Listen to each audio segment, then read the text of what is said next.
한편으로는 소방관이 국가직으로 바뀌어도 소방 장비에 대해서는 그렇게 크게 개선이 되지 않는다는 의견이 있습니다. 이 의견에 대해서는 어떻게 생각하시는지 또 여쭙고 싶습니다. 그런 의견이 나오는 이유는 현재 소방관을 국가직으로 전환해 장비를 재보급하는 것이 모두가 새롭고 최신식 장비를 보급받는 것이 아닌 기존의 장비를 모두 수거한 다음에 재분배하는 것이 되기 때문입니다. 하지만 이거는 되게 개선이 크게 되지 않는다는 의견은 되게 단기적인 관점이고 국가직으로 전환한 뒤에도 지방 위주의 장비 보급이 이루어져야만 점차 수도권, 지방 편차가 줄어들게 될 것입니다. 네, 이제 소방관께서는 지금 단기적으로 바라봤을 때 아무런 도움이 되지 않는다. 하지만 장기적으로 봤을 때는 분명히 도움이 될 것이다 라고 이야기를 하셨습니다. 그리고 이제 다음은 예산에 대해서 한번 이야기를 나눠보려고 하는데 정부 관계자에게 묻겠습니다. 선진국과 비교해서 우리나라의 예산은 어느 정도 수준입니까? 다른 외국 나라들과 비교했을 때 소방 당국에 관한 대한 국가 지원은 호주 같은 경우에는 89%, 일본 같은 경우에는 18%로 꽤 높은 수치를 보여주고 있는데 또한 OECD 국가의 평균 67.7%입니다. 하지만 우리나라는 이에 크게 미치지 못한 2%대에 머물러 있습니다.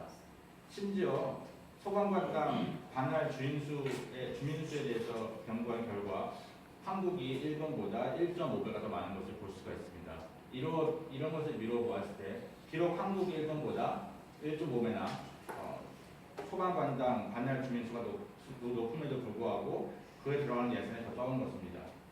하지만 현재 정부에서는 전현직 소방관에 대한 의견들을 귀 기울여 듣고 있고 나아가 예산 확대에 대한 긍정적인 검토를 하고 있기 때문에 긍정적인 결과가 나타날 것으로 보고 있습니다.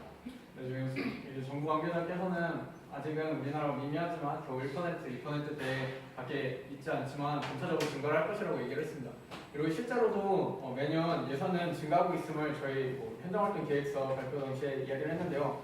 그럼에도 왜 계속 현장 예산이 적게 편성된다고 생각하시는지 소방관께도 여쭙겠습니다. 현재 소방서 내 행정 업무에서도 많은 문제가 약간의 어려움이 있기 때문입니다. 실질적으로 예산을 사용하는 사람들은 현장 필드에서 출동 업무를 하는 소방관들인데 대부분의 예산은 행정으로 빠지게 됩니다. 그래서 이런 예산을 책정하고 보고하는 사람은 현장 경험이 없거나 적은 행정직이기 때문입니다. 또한 중앙정부에 강력한 어필을 하지 못하는 것도 문제가 있습니다. 최근에는 나아지고 있지만 과거에는 소방관은 이름만 있을 뿐 그런 지원이나 예산에 대한 발언권과 관련해서는 아무 힘이 없었다고 할 수 있겠습니다.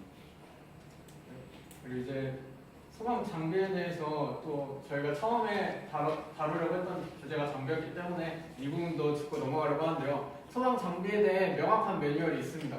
그럼에도 불구하고 문제가 생기는 이유는 무엇인지 소방관님께도 여쭙고 싶습니다. 일단은 그러한 매뉴얼을 따라하기에는 문제가 있습니다. 예를 들어 그 매뉴얼에 따르면 장비 관련 매뉴얼에 따르면 예를 들어 소방차를 대면 차량은 보급된 지 5년이 지나야 되고 10만 킬로미터 이상을 달려야 차량 교환이 이루어지게 됩니다. 하지만 현장에서 바쁘게 달리다 보면 1년 만에 보통 4만 킬로를 달리게 되는데 게다가 응급 상황에서는 급출발, 급제동 이런 게 다반사라 다른 일반 차량보다는 교체 시기가 빨리 필요하게 됩니다. 실제로도 많은 고장이 있음에도 그 교체 기준을 충족시키지 못해서 어쩔 수 없이 운행하는 차량이 많이 있습니다. 그렇기 때문에 좀 더 현실성이 있는 매뉴얼이 필요하다고 볼 수 있겠습니다. 현실성이 떨어지는 매뉴얼, 어떻게 보면은 현장을 모르는 행정직들이 이렇게 매뉴얼을 정하기 때문에 일어날 수 있는 사고라고도 이야기할 수 있겠습니다. 소방관들 인력에 대해서 또 이야기를 해보려고 합니다. 소방관 인력이 너무나도 부족하다는 의견이 있습니다. 이에 대해서 정부는 어떠한 대처 방안을 제시하고 있습니까? 정부에서 현재는 인력이 부족하다는 걸 어느 정도 인정하고 있고 그에 따른 변화를 추구하고 있습니다. 현재 각 지방과 소통을 하고 있으며 인재 사회로서는 경기도에서 소방관 3교대 인력 충원 조례를 이미 의회에서 통과한 바가 있습니다. 이와 같이 긍정적인 변화를 꾀하고 있기 때문에 그에 따른 긍정적인 결과가 나올 것이라고 믿고 있습니다. 지금 정부 관계자께서는 긍정적으로 소방 인력이 충족이 되고 있고 이렇게 3교대를 하는 방안 등의 그 해법을 제시하고 있는데 그렇다면 소방관 인력이 늘어나는 정부의 방침에도 불구하고 아직까지도 소방관들이 인력이 부족하다는 그러한 도청을 하는 이유는 무엇인지 또 소방관 분께 여쭙겠습니다. 대부분 늘어나는 소방 인력은 그 현장직보다는 보통 행정 부분에 속하게 됩니다. 그래서 게다가 가스, 전기, 산불, 건축, 구급 등 너무 포괄적이고 국민의 생활과 관련되는 문제까지 요구를 많이 받기 때문에 인력 운용에서 손실이 많습니다. 예를 들어서 뭐 벌이 집으로 들어와서 문 밖으로 나가지 못하겠다라든지 애완견이 로드킬을 당했는데 신고를 하는 등의 되게 소모적인 행태가 너무 많습니다. 게다가 그리고 현재 경찰관의 경우에 경찰관은 보통 4교대를 하게 되는데 보통의 소방관들은 3교대를 하게 됩니다. 그나마 이것도 편안한 게 일부 열악한 곳에서는 아직도 2교대를 실시하는 2명이서 번갈아서 근무하는 이런 현장 인력의 경우에는 아직도 많은 개선이 필요합니다. 네, 지금 보다시피 분명히 정부에서는 인력을 충원을 했습니다. 그런데도 현장은 아직까지도 고달픈 생활을 하고 있다고 이야기를 합니다. 그럼 마지막으로 현장 소방관으로서 저희들에게 해주고 싶은 말이 있으시다면 한 말씀 부탁드리겠습니다.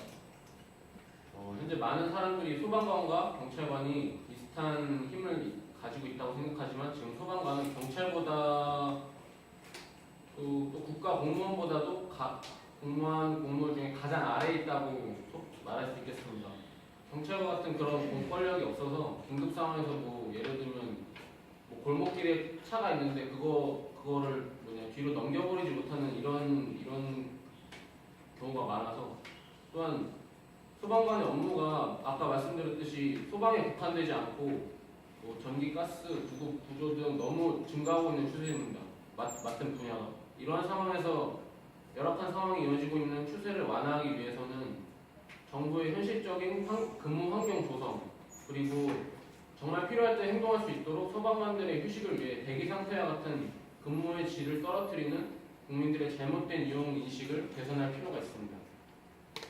네, 지금까지 저희가 발표한 내용은 저희의 의견이 하나도 들어가 있지 않고 실제 소방관들 분들과 인터뷰를 통해서 이렇게 이끌어낸 내용들입니다. 지금까지 인터뷰 내용을 소개해준 이 두 분들에게 박수 한번 부탁드립니다.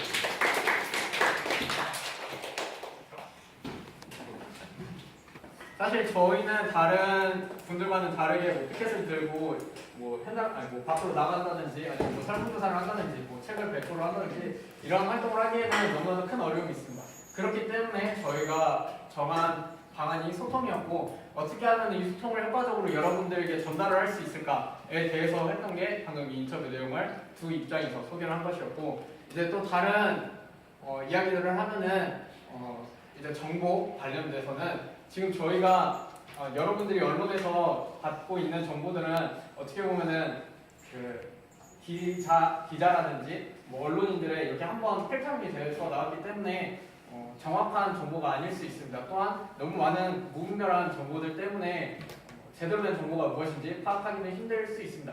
그렇기 때문에 저희가 직접 현장에 가서 그분들께 스트레이트로 듣고 전달을 한 것이었는데 또 다른 정보를 찾는 방법으로는 부산소방학교 소방장비 안전관리 개선 방안을 발표 이것인데 이거 같은 경우에는 실제로 정부에서도 많이 참고를 하고 있고 실제 여기에서 그 어떠한 장비 매뉴얼이 이렇게 변화해야 된다라는 것을 발표를 했을 때 정부에서 그것을 채택을 해서 실제 사용을 했습니다. 저희는 이런 인터넷 공개 자료를 소개를 하고 또 열린소방서 실제 저희가 정보뿐만 아니라 열린소방서라는 프로그램을 통해서 저희가 실제 소방서를 갈 수 있습니다. 그리고 그 소방서에서 일정 활동을 했을 시에는 수료증도 준다고 합니다. 또한 시민안전 파스폰입니다. 이 시민안전 파스폰은 이제 서울에서 처음 실행하게 된 건데 저희가 이제 동작 소방서에 현장 활동을 갔을 때 그분들에게 우리가 어떻게 하면은 효과적으로 이분들에게 소통을 할 수 있겠습니까? 라고 물어보셨을 때 이 시민안전 파스폰이라는 프로그램을 소개해주라 라고 이야기를 하셨습니다. 이 시민안전 파스폰은 실제 구급 활동, 구조 활동을 배우기 때문에 현장을 체험을 할 수 있고 또 실제 그 소방서 안에서 활동을 하는 거라 행정분들과도 친하게 지낼 수 있다고 그렇게 저희에게 소개를 시켜주셨고 저희 남탕조 같은 경우에도 이번 방학 때 이 시민안전 파스폰 프로그램에 참여를 하기 위해서 실제 신청서를 작성을 했습니다. 아마 시간이 되는 사람들끼리 이제 4명이서 모여서 한번 프로그램을 할 것 같습니다. 그리고 이제 저희 현장 활동을 하면서 소감을 좀 길게 썼는데 이것을 좀 한 줄씩 요약을 해보면은 저는 좋은 사람들과 재밌는 주제 그리고 현장 활동을 할 수 있어서 즐겁고 보람찬 시간이었다라고 이야기를 하고 뭐 상우 형은 그들이 자신만의 직업을 가진 책임과 태도만 보더라도 우리 안전은 보장될 것이라고 믿는다. 또 동열이는 직접 뛰어가면서 알아가는 것이 색다르고 하나의 사건에 걸린 다양한 연관 사건들의 관계를 알 수 있었다라고 이야기를 합니다. 또 마지막으로 지원은 이번 시민교육을 시작하면서 두려움이 많았지만 끝나갈 이 무렵에 좋은 사람들과 의미 있는 활동을 해서 기쁘다고 이야기를 하더라고요. 저 이제 아쉬운 점에 대해서 좀 얘기를 하려고 합니다. 저희가 현장 활동을 4명이서 하다 보니까 일단 인력 부족이 너무 심했습니다. 저희는 지금 정부 관계자랑 소방서에서만 이렇게 국감에서 이야기를 했는데 혹시나 사람이 더 있었으면은 이제 시민단체나 혹은 퇴직한 소방관들 그 입장까지도 이렇게 세 분이서 이야기를 할 수 있었을 것인데 이 부분에 대해서 인력 부족한 게 너무 아쉬웠고 또한 이제 마무리 준비를 하면서도 내용 정리를 세 명이서 하다 보니까 정말 힘들게 되더라고요. 그래서 저희는 인력 부족이 제일 아쉬웠다는 거고 두 번째가 남자 4명이라는 것도 좀 불만이었습니다. 이게 뭐 그 우스갯소리가 아니라 실제로 저희가 연락을 했을 때 만약에 여성분들이었으면은 전화를 했을 때 좀 더 저희가 지금 36개 경기도 24개 소방서 중에 각각 거의 한 10개씩 전화를 했는데 다 퇴짜를 놓고 2군데 정도 이제 총 토탈 3군데 정도 허락을 받았어요.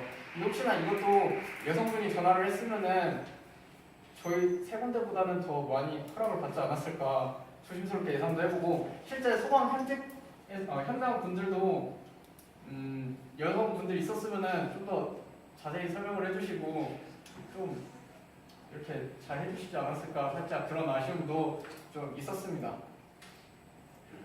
네, 이제 저희 마무리 활동을 목으로 다 했고 혹시 질문 있으시면은 질문 받도록 하겠습니다. 네, 질문